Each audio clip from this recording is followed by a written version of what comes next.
Doctor Singi Maikedi ngarang nudang athengbada sangalebaki office ko pawpawna matamda mapu oxygen hapsilaga ventilator da thamduna akan bomongda laikenari haiba warulama yauri uza uza kamaine ngai Manipur gi hujik wari ba fibam aduga MLA ama shokhiba masi shokhiba si matam sangna Delhi da yengduna layeng chathaduna lakluroba matungda matam khara muk chuchampur da masagi mayumda leiruraga hadaksi shor honba warakle haibagi lakpadagi Manipur gi naunu chief minister oiriba Yunam Khimchan ka pawpawna rakanda mahakpu haiba tare Delhi da makhatana layeng abi da mukta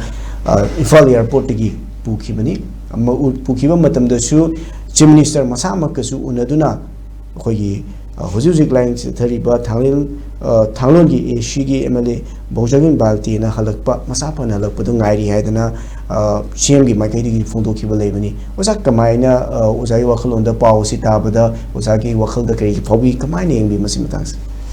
tasengna miyoiba moina di miyoiba moina laikitaba matamda awaba nuaitaba phongdokpa du tasengna ma laikitaba orgadi koisu phongdokchari adubu ngarangsi koi samakchu masigi pochi sumaina group mayam am thengnabadagi maji sira mane na khandana sumain lerki aduga amuksu athengboda masigi pawji confirm oidaba fake news ne harpa poch dum yawi adana hujikse akoi isa jauna dum langda dum pulut thumina bai pat pot amadang asidi leire social media user mayam thagalai poching sia man sum thagalabrina masai steben prime minister ki twitter aduga mp sing aduga even MLA sing aduga atro topo mayam sing masu sumain taweno ji haibi di am chum wafam ni aduga sigi paper sing yawi ibising susu adada aikoina dasengna haragadi apunba Manipur saktam tugaiba yaroi Manipur saktam kangat apunba saktam charter integrity ngakna chatkadabani kangadabani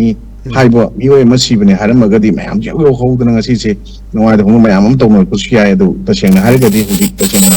along ki nongoi matobda ammakanda dasengna makoina haiba wai sing adu trigger sing akanena kidana ngang leiba mayam gi manungda lalhoba singna thamiba statement sing adum thoomba misak ama aduga tasengna khangogdana horupa kangluki irang onasu tahanna bohonaba aduga against the state against the nation horiba horukiba da saruk chaunu yakiba mioi ama oibanina masida thoina praja section kharana tasengna basi yam nungai taba phongdogasu section kharana masi sugumba singse laigitaba thoina masi koina even race in peace kana hayo box haining da pot dum yawbuju yaro moi haningai leite adu masi koi mioi ba moina ti tasengna haigadi maki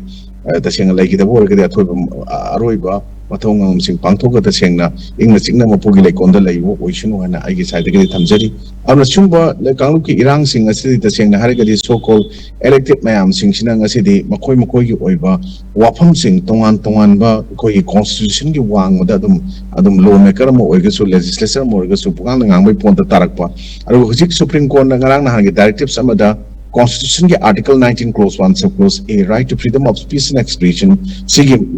matang da ikoi masi chapchana Constitution ke pi ko right to report sing da ni amagi aning ba pa ma puning le wakhalon sing thongdo page ayaba sing madu keno da keno da amte interpret we are having mong da thongdo ki wafam sing chu khona thengnar I masigi pochina maram ora kanda ngasi di ikoi tongan ba wafam mayam thangnar pute even hujik deputy CM lawiba koki ki maikum upaga lerambada ngasidi thadawni harba pot aduga tasengna haragdi mahaki nupasu asobo lalolu amagi leader ma argo su sign tawnoribsi yamaru misak moreba nimsa kibjeni thambo wafamda matam kharadi adum buffer zone si leibana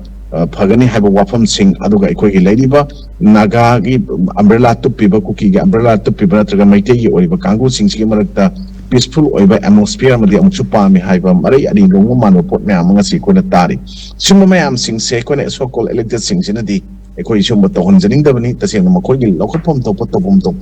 thabak mathau sing duty sing thina tawbiba taragadi ngasi Manipur praja miyam asuk thina wari busu waro ne thamjaninge ana aisman tenta thamjaki